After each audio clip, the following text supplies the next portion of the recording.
learned to look at pricing of software differently. I used to look at software and be like, this thing's already created. I'm just another user. How am I going to pay 100 or 200 or $1,000 a month for this software? Like Mhm. that I am just getting like, I'm getting the hat pulled over my eyes. I Yeah, don't see what's yeah, going on. I'm paying way too much.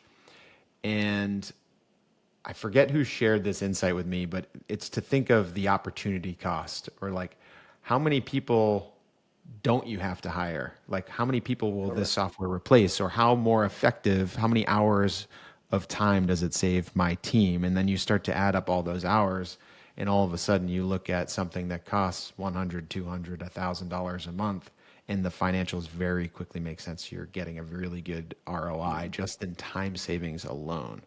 And Totally. that was a big aha for me because as somebody that doesn't come from a technology background, I'm not in the tech world. It probably sounds crazy to people that live in the software world. They're like, of course, shaking the screen or yelling at me. But not coming from a software background, like Sure. it was a hurdle for me to get over the cost. I was like, I can't believe how expensive software is, Yeah, but it truly is that valuable. totally. What we say, clients, potential clients, is each individual gets to do exponentially more now with the product, and that's kind of what you were asking and touching on, and what I responded to in the sense that having Jet up front, the more you use it, you'll see the ability to focus almost purely on proactive decision making because of all of the automations that are occurring. So every Yeah. individual gets to just do exponentially more for your company. Let's talk about the other stakeholders, the Hmm. general contractor, right? Like there's a lot of softwares competing in this space already for the contractor. Hmm. Like what benefits do they have in using Jet.Build? Totally. So, what we didn't get to, we touched on some of the Yep. collaboration elements like the drawing module or permit management or Yep. meeting minutes I touched on briefly, as well as the accounting elements, right? Like the budget management, bid management, payment apps, etc. Which going So back on, to like the administrative stuff, like right, that's sharing of documentation and in coordination amongst stakeholders, which is totally. a valuable asset. Totally. And then on the contractor side, on the operations, we're doing everything from submittal management, RFI management. Submittal's linked to your spec book, RFI is linked to your drawing sheets, punch lists, which link to your drawing sheets as well, daily Hmm. reports, Gantt chart scheduling, really all of the features that all of these other incumbent products have. The difference and the differentiator that we're providing the market, one is you get a new tech stack, right? So what does that mean?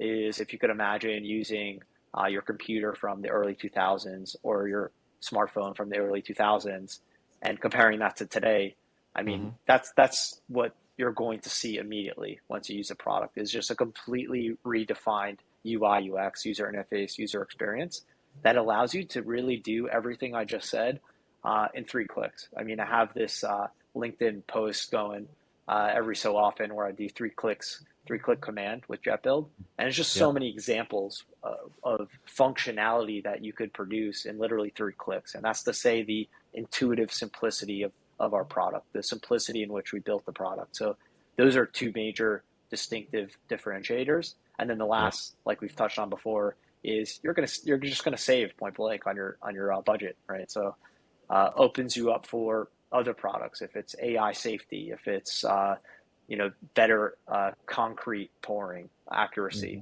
and all of these things could plug into Jet as your central command, and then again, truly giving you the ability to manage data as an asset because you're plugging them all into one central hub while allowing you for that budget space to get those other products.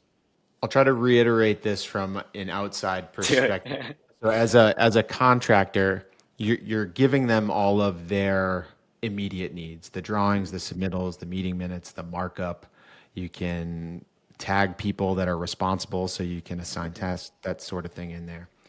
The differentiator is none of the other solutions out there actually support their client, which is the owner developer. So this better provides more value to their client Correct. and user interface, which at face value, some people might think like, all right, yeah, user interface is no different. But to me, a lot of the antiquated software out there, the user interface is the biggest pain point. we Correct. have software that's like critical to our operations, and I sign in there, and when it just freezes for 3 seconds for me to get to the next screen, or I have to go through more than 3 clicks to get somewhere, I'm already like frustrated and my Hmm. mind's elsewhere. Like I Totally. don't have that attention span, for better Totally. or Yeah. worse. But and then you lose productivity, you lose focus, Right. and user experience to me of a software has become more and more of a premium. Absolutely. And going back to, the founder story, or the two reasons why, Jet ended up being created, is we got rejected on the price point as well as the usability of the product, right? So that Hmm. was kind of the inception of Jet, is all right, we got to fix the usability of these products. I always make the little dig where alternative products will, have this certification program. Well, if you're getting a certification to use what should be like your smartphone, for example, then it's not so smart. So Hmm. Jet doesn't have a certification program. You use a smarphone, you'll know how to use Jet, and that's the point of it, right? You'll know how to manage a workflow. You'll know how to create a budget. It's all so simple. It is also all essential and all a necessity. Yeah, I think high quality software really is intuitive when you use it. You don't need Totally. to like go through training. It's something that you can really figure out on your own. Talk about the subcontractors. There's Hmm. a lot of them on every single job. Does this software provide them value directly, even if a general contractor and owner is not using it? I'll share from my experience. My background is in the structural steel environment, so I looked at all kinds of software to help manage shop drawings, submittals, and those sort of things. And Hmm. oftentimes you're defaulting to whatever the general contractor on the job is using, but you Right. still have to manage all of this stuff internally.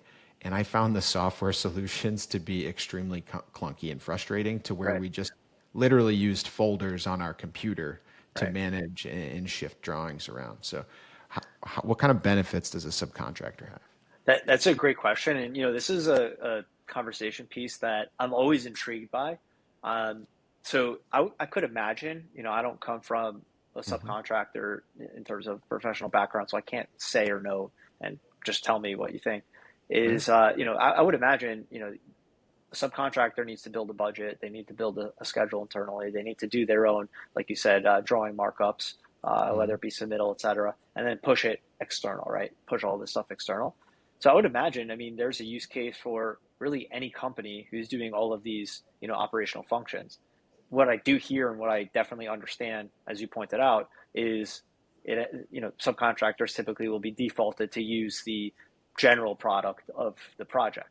Hmm. So I understand that exists too, and knowing that those two dynamics, are happening, I'm not sure if necessarily a solution, but very happy to explore Yeah. if there is really a relevant use case for a subcontractor. Yeah, and so because you mentioned specialty contractors, and maybe that's different than what I'm thinking of, because I think it's very prudent of you to be forward. Like this isn't necessarily focused on one subcontractor and solving their direct problem. Mm-hmm. It's solving a problem kind of end to end, right? So it's not going to necessarily do everything a subcontractor needs. Yeah, so it's kind of I would say it's a depending on use case. If a subcontractor has a significant enough internal operation, then I think it's a no-brainer. I could No be wrong. brainer. Yeah, I could be wrong, but I think with size, it becomes more of an obvious solution for a subcontractor. Um, what we've done, and kind of a same topic, different topic, what we've done for our product to support subcontractors who, of course, don't need to see the entirety of a product because it's irrelevant to them. Different companies, different, accountability. Is we have permissions where if a plumber's on a job, if a steel worker's on a job, they'll see specifically what's relevant to them. So when they log into the product for a project they're working on, they'll see just what they need to see rather than an entire project admin portal, which is doesn't matter for them. Yeah, again, coming back to that user interface and how Totally. critical it is. So if you can get rid of the noise, it's much easier to focus on what's important. Totally. I want to get to two more things, and some of this is out of sequence. I want to get to some like who's using the software now, Hmm. like some testimonials or some wins in there. But I meant to get into it.